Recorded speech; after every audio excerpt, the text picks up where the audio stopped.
I can hear everybody. Jamie, I haven't heard you yet. Hello.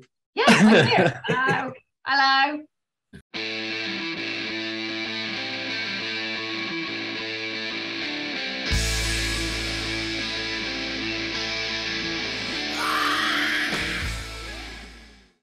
This evening, I'm chatting to the lovely North London three-piece. It's King Cujo, and I'm very happy to meet you. How are you? Very good. Very happy to meet you too. Thank you. So I should say we've got Kevin, Ben, and Jamie. And you're from Enfield, is that correct? We are. Yeah. And how are things in Enfield these days? I mean, it's a long time since I lived in London. I have no idea what's going on there anymore. So, well, Ben's actually done a runner down to Kent. ooh. So Okay. yeah, You've gone south, yeah, south of the he's river. gone south. Yeah, apparently the seaside is nicer than North London, but who knew? Yeah, who knew? Yeah. Yes, indeed. Now, to clear up any misunderstandings, I should point out to everybody that you actually used to be called Cujo, and this is a while ago, back in the noughties. So, why the name change? Why are we now King Cujo? Well, we were Cujo, and after we started releasing music properly, sort of algorithms in iTunes got us muddled up with someone else called Cujo and various things like that. And it was, so this time around, we thought, we don't have to go through all that again. So we were trying to think of a new name, but then we thought, well, no one will know who we are if we have a completely new name. So after throwing a few ideas around, we came up with King Cujo, and that's that's about it, really. Do you know Well, one example, Creature, by any chance? King, no. Creature? Very good band, King. And then there's King. I think that the three of you could do. There's a lot of King bands, but yeah.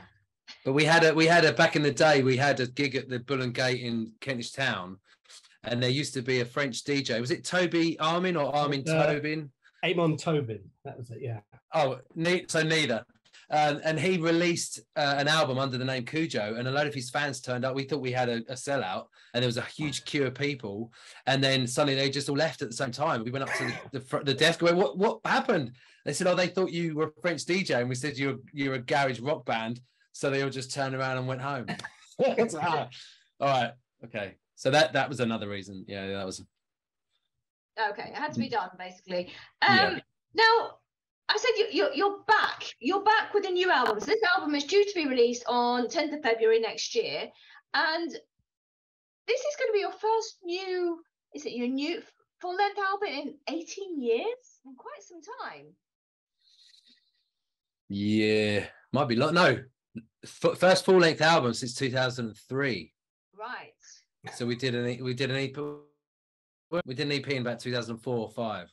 Yeah. But we split in 2007, and then so this is our first recording since then, but first full albums for 19 years. Wow. And this is going to be called Lost Inside the Landfill. So do you want to tell us a bit about that? I mean, what's it about? It sounds a little bit bleak. Is it bleak? Yeah. Yes, bleak. We always had. I mean, back in the day, it was always sort of Green Day, Pixies, Smashing Pumpkins. That was Faith No More, Rage Against the Machine, Chili Peppers. That was our sort of bread and butter go-to for influences. And being in our 20s, we didn't, looking back now especially, we didn't really have any issues other than the usual angst of the time of not having enough money to go to the pub or, etc.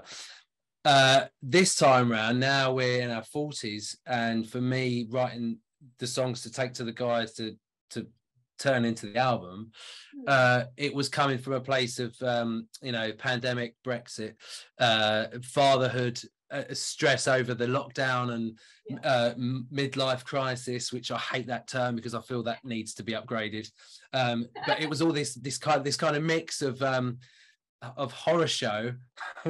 Because day to day, I'm quite a happy guy. It's just you have to find a way to channel the bad stuff, and channeling the bad stuff for me was always writing songs. So it's not that, though the album is quite a bleak and angry album, it's kind of like a therapeutic outlet for me, rather than I'm I walk around like that day to day. So therapy in writing, and I totally get that. Totally. Yeah. And lost inside the landfill is doubly bleak because I'm lost, and I'm lost in a landfill. And it's alliteration because it's yeah. Well, we should say that you've actually released the first single from the new album, so that's Down Here, and that was released on 28th of October, and you've already had quite a bit of airplay with that. So congratulations on that. A lot of people will have heard it already. Yeah, thank you. That's been going really well. I think we're about 90 different radio. We've been tracking it. About 90 different stations have been played us now. I mean, it's very different to when we used to release stuff. Now we can go on the internet and actually, speak to stations and track who's playing it and everything. It's a whole new world for us. So the wonders of modern technology. Yeah. And Planet Rock, we've been their track of the week. I don't know if that was this week or last week, but they keep playing us. So that's really good. How would you describe the development of your sound from how it was as King Cujo? Is it the same sort of vibe? Is it developed slightly, progressed? How would you describe it now? Mr. Hook? Oh, blimey. What do you think? It's more mature. With our style has kind of grown along with us, I would say. But not the kind of the poppy punky songs that we did in the past that were kind of 2.5 minutes long. Now we're branching out to the 6-minute mark for songs now, and we're trying to incorporate some of the jam elements that we used to have in our rehearsal rooms. We used to jam a lot, but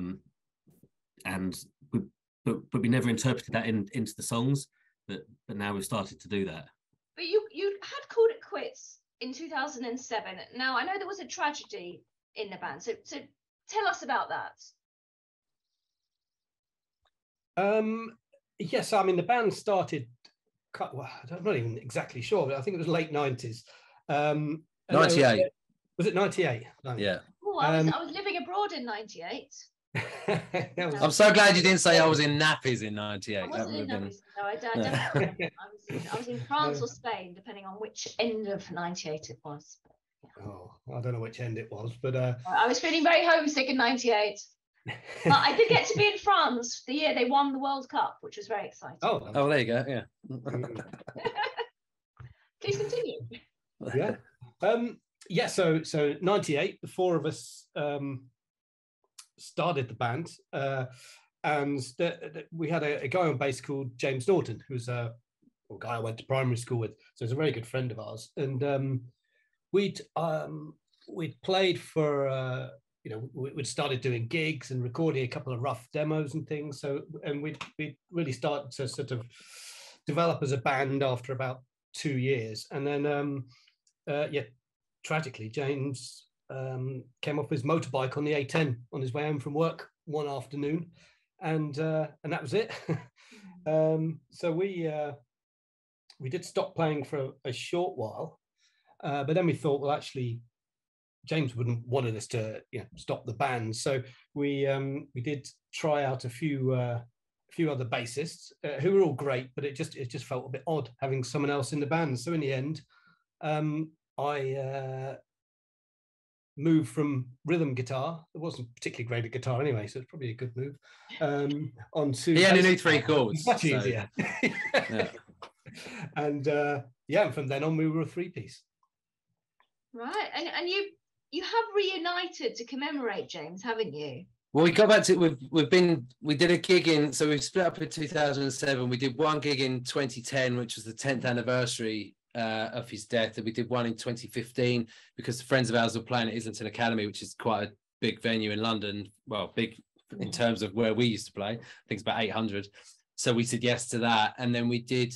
In lockdown 2020, which was the 20th anniversary, we decided to get together and in our own homes do a song we did for him called Summer Song, was to do a version. So I recorded it on guitar with me singing, and then Ben did the bass and recorded himself playing it, and then Jamie, you can tell it because you'd stopped playing drums altogether at this point. So what did you do?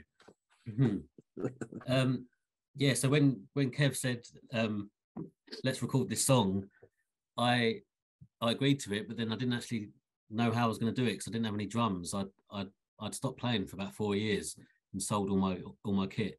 Pots and pans and spoons. Yeah, so I got the pots and need. pans out. Well, and I tried them, but the pots and pans weren't sounding too great. And then I remembered my daughter had a miniature drum kit in the loft. So I got that down and played that, and it seemed to work really well. And that kind of ignited the fire of playing the drums again in me, really. And kind of, I suppose, was the start of me deciding to play again, and then sort of approached the rest of the band to see if we wanted to do some stuff again. You phoned me and said, "Oh, Kev, do you want to have a jam?" I said, "I've been thinking about that already. Let's phone Ben." Yeah. Minds think alike. Because previously you'd had some pretty good achievements as Cujo. I mean, I assume you're trying to build that up again. And I read that you were actually the sound and face of Pepe Jeans and Channel 4 Music. That's pretty good. And you played alongside some quite well-known bands and big names. So you had to. I mean, how did you get to be the face of Pepe Jeans? Which one of you is the face of Pepe Jeans? Yeah. Did you do an advert for them? I'm the arse of Pepe Jeans. No, you're the arse of the jeans. From Pepe Jeans, he was on the lookout for 4 bands to take to Madrid and use their music for a small tour and use their music on MTV for Pepe Jeans adverts. He'd heard us on XFM in London because we managed to get this summer song, which was the song we wrote for James, who passed away. He'd heard it on some unsigned show and tracked us down and asked us if we wanted to do it, and it was, well, duh, yes please. So we got taken out, all expenses paid, to Madrid for a couple of gigs, and there was the second gig, there was every major label, Geffen, Independiente, Island Records. We thought, this is it, it's happening, and then it didn't happen. But Channel 4 Music, I didn't even remember that until Ben wrote it in our biog. I'd forgotten about that entirely.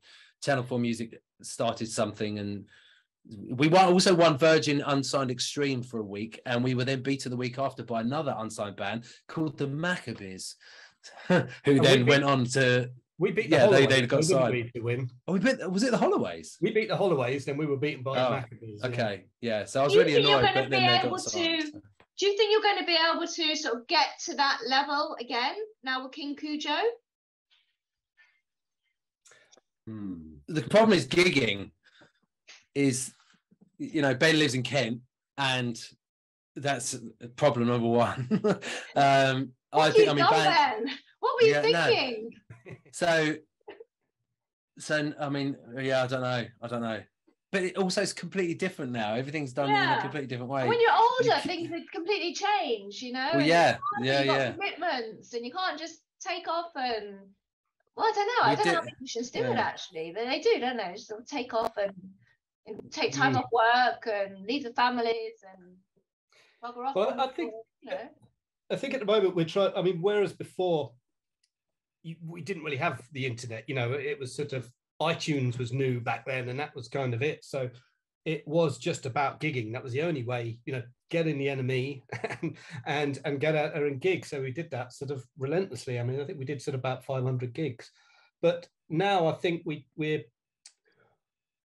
not going to sort of do it the way we used to. I think we want to make sure that we're actually, people are hearing us, we've got a bit of a following, and the gigs we will be worthwhile, rather than playing absolutely everywhere in the hope that 5, 10, 20 people might like it, kind of thing. So it's this brings me on to my next question. So with the release of your album in February, do you have any plans for touring around then? We haven't really discussed it, have we? I love it. The black looks like. Should we talk about it now? Talk about it now. Just discuss so much yourselves. Check our diaries. Yeah. We should do a gig, shouldn't we? I think we've talked about definitely do. We want to do something we miss doing certainly for me is it's like the Camden circuit, you know, Dublin Castle and the Monarch, although the Monarch I think is gone, but something, the Garage or somewhere in Highbury Corner. We want to do a London gig. So we've done, yeah. Oh yeah. We had a couple of sloppy nights down there. But yeah, I think there will be at least one London gig. But again, it's the whole grown up responsibility thing. Can we, how do we tour? We got, you know, no budget and mortgages. And the cost of fuel is through the roof, and you know, it's so many expenses involved.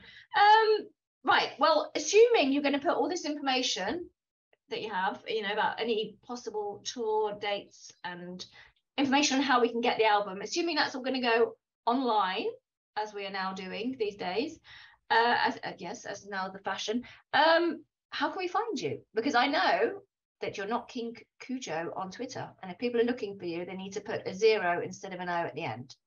Are we not? No, you're not. Well, the website is kingcujo.com or .co.uk. Both of those will take you there.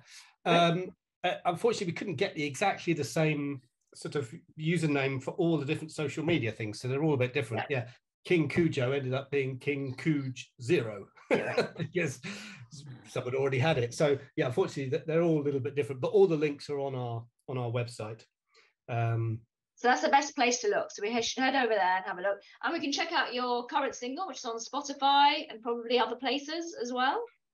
Yeah, that's on Apple Music, on iTunes, Spotify, Deezer, Amazon Music. A few others that I haven't really heard of. But yeah, I think you're making us sound so out of touch. Yeah. You're not making me feel old. It's brilliant. I love it. And YouTube, there's a video on YouTube down here, official video on YouTube. If you want to see us with glowy eyes and invisible men on fire and us getting kidnapped, then check out the video as well. I love that. Send me the link, please, and I will put it all down below with everything else that you've got, and so people can check you out. Well done again on your airplay that you've got so far, and I hope that will continue for you. When is the next single being released from the album? Jamie, what do you reckon? When is it? I've no idea. I feel like I've been on a band meeting. When are we going to tour? Well, it's almost like we've got other things going on. When's the next single? Not sure. Let's have a break and come back in 5 minutes. We'll discuss it further then. It might be on the 25th of November. Oh. There you go. Yeah. Well, that's quite soon. I think we're planning on doing 3 before the album's out in February. So there'll be 3 singles. Yeah. The dilemma is releasing stuff over the Christmas period, so that's why we hadn't 100% decided, because we're going into Christmas. So the plan was always the 25th of November. So at the moment, as it stands, that is coming out then. But we should have written a Christmas song, shouldn't we? We should have done the Christmas video. An angry post-pandemic Christmas song. It's not too late, is it? You can still do that. It could be cool. We can go out, but we're still miserable. Or something along those lines. There you go. Yes. That sounds decent. Yeah. Yes. Keep it in the same sort of level of happiness as the rest of the album. And why not indeed? Yeah, why not? Yeah. Thank you very much for talking to me. It's been an absolute pleasure. I hope that your tour will include my neck of the woods when you eventually do get out there. I wish you a happy Christmas. First time I've said that this year. Wish you a happy Christmas. I think we can now. It's November. We can. Yeah. Well, once Halloween's out the way, and I think we can say that. And lovely chatting to you guys. And I hope to see you soon. And best of luck with everything. I'll be. Thank you very much, Anne. This album. Thanks for having us on. Thanks lovely to chat. Take care, guys. Thank you. Bye. Bye. This is rock and roll.